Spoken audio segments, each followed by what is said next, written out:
ময়নাতদন্ত কটার দিকে হচ্ছে কালকে? 2টার দিকে মনে হয়। 2টার দিকে মনে হয় আচ্ছা। তো আপনার মেয়ের লাশ নিয়ে আসছেন কখন ঢাকা থেকে?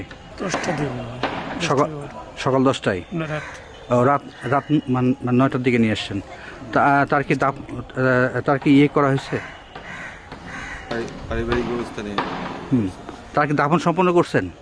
এটা কোথায়? পারিবারিক কবরস্থানে? সরকারি। সরকারি। আচ্ছা, উনি মানে কিসে পড়াশোনা করতেন ঢাকায়? নার্সিং। নার্সিংয়ে? ওই গণস্বাস্থ্য। গণস্বাস্থ্য। উনি থাকতেন কোথায়? ঢাকা কোন এলাকায় থাকতেন? ধানমন্ডি। ধানমন্ডি। আচ্ছা, আমরা যতটুকু জানতে পারছি যে উনি এনসিপির নেত্রী ছিলেন। বিষয়টা মানে আপনি কতটুকু জানেন? আপনি জানেন না? আপনার কত নাম্বার মানে মেয়ে সন্তান সে? 2 নম্বর। 2 নাম্বার।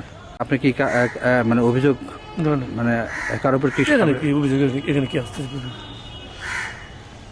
অনেক সময় থাকে যে আমার অভিযোগ থাকে যে পার্সোনাল। হ্যাঁ। না, এখানে এইটা আসলে তার কি আপনার কি মনে হয় যে তাকে কি হত্যা করা হয়েছে নাকি সে মারা গেছে? পারতেছি না তো।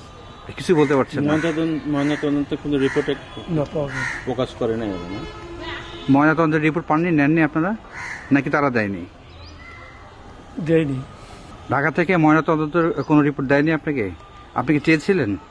হয়। আচ্ছা আচ্ছা। তাহলে আপনি মানে গতকাল রাতে নিয়ে আসেন না ঢাকা থেকে? আপনি গিয়েছিলেন সেখানে? আপনি জাননি? আপনার ছেলে মেয়ে কয়জন? 4টে। 4টা। 2 ছেলে 2 মেয়ে।